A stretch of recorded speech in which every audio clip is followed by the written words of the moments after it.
couple days? It's been tough. Tough for our city. Tough situation. For all the families involved, friends, neighbors, and it's been tough. Just dealing with every single day. Just hearing about the people that you know that's dealing with things that getting evacuated, losing their houses, and it's a tough time for all of us. So we've just been trying to practice these last couple of days, just try to clear our mind as much as we can. We know it's a tough situation, tough moments for a lot of guys involved, and we're just trying to fight through it the best way we can. Are any of you guys or your team or any other staff affected directly by it? Yes, ma'am. Did they lose their houses or? Possibility. Yeah, possibility. And a lot of people that's been affected who had to evacuate also lost their houses as well. And it's just a tough time, like I said, for the city. For the state of California to have to go through this. And so our thoughts and prayers out to everyone who's involved. And just hope we can get through it. But, the first responders, the firefighters, done a great job of just putting their lives on the line to try to make sure that everyone's safe and doing the best that they can. So we really appreciate them as well. What was it like being on the road for this? What the worst of it was happening? You heard about it, but you really didn't understand it. You heard about it. You heard about it when we was in Denver. And you really didn't understand until you got back and you saw the ashes and you saw as we were about to land the flames. And it was really eerie, And so all we can do is just pray, pray and help the people that need to get through this, help them the best way that we can. How's Kawhi? Yeah, he's been good. He's been good. Tough situation for him. Things he got to go through with his family and his house situation. And just we're here to support him. Not only Kawhi, but anyone in the community that we need to help. We're going to help and support. So we're just doing our best to be able to do that. Is his house okay? I'm here to talk to him about that. How did you guys approach this weekend with uncertainty whether the game will be played? How you guys going to approach it tomorrow? We knew we wasn't going to play. It was yesterday. When we came in and had a practice, we either had shoot-around schedule or we had practice because we couldn't take 4 or 5 days off, And so we just kind of played it by ear to understand what the NBA wanted to do and how we wanted to approach it. And then we play tomorrow. Just have a practice day, and then tomorrow we'll have a late walk to 5 o'clock before the game. Nico was saying that it's tough, but also you guys are pros and understanding you lost 4 of the last 5, trying to reset the focus on that. Just how difficult has that been, and what does that process look like? To me, like I said, just get back to being who we are. I think we've kind of lost our defensive approach, to start games.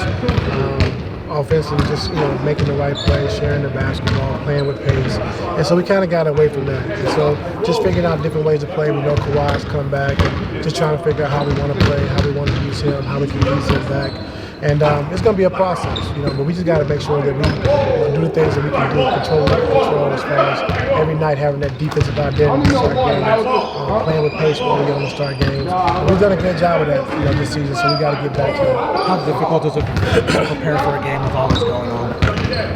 It's very difficult. When people are losing their homes, when people are, losing schools, kids are losing schools, losing lives. It's very difficult to, approach the game of basketball because life is bigger than basketball. We understand that. So it's been very tough. But when the games are scheduled, we do have to try to, prepare the best way we can. And so it's different for everyone. How's some of the conversation been like with the team, the organization? Say it again. I'm sorry. The conversation been like between the organization, players, coaches, whatever, about how to support the community during this time? Yes, we talk about things. I don't know, some things that we're doing, but I don't think I can say it right now.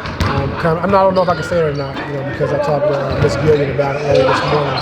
And so we are doing things to make sure we're helping out the communities and helping out the people that need help. And so I'm very excited about that. How do you want to say whether it's a good thing or bad thing? It's above my pay grade. I think the NBA, they have a good handle on things that's going on and what we need to do. And so, when they make the decision, we're all in. We're going to stick behind it. And they know we're going through a tough time right now in the state of California, and they understand that. And so hopefully we can bring some kind of joy with the game coming back tomorrow and some togetherness, as you know, and try to put some smiles on people's faces in a tough time. So hopefully that will. You compared it to during the COVID year when we weren't sure when we were going to play, who was available, stuff. Have you ever been through anything like this? The natural disaster or something going on in the city where the games feel secondary? This is probably the biggest thing I've been a part of. Just seeing families and people lose their houses, lose their businesses, lose loved ones. It's pretty devastating, and it's tough to really fathom what we're going through right now. So, like I said, my prayers and thoughts out to everyone who's involved, friends, families, neighbors. And I just also want to give a special thanks to the firefighters and everyone who's putting their hand in and trying to help support and take care of the situation. Nico said that he was checking his phone up until 3 minutes before the game. And he said basically he didn't sleep the night before. How hard is that for guys when they're going into a game, but they have all this other stuff going on to kind of keep focused amidst all of that? It's very hard. It's very hard when you have kids, you have a family, your wives and things like that. So, that's first. That comes first, taking care of your family, making sure they're okay. And I know Nico didn't get to bed till I think 6 o'clock in the morning, just going through the evacuation period for his family, and see if they were safe. So it was a tough process. Thank you. Thanks. Thank you. Yeah, you got it. Let's get ready for Hoop Jab.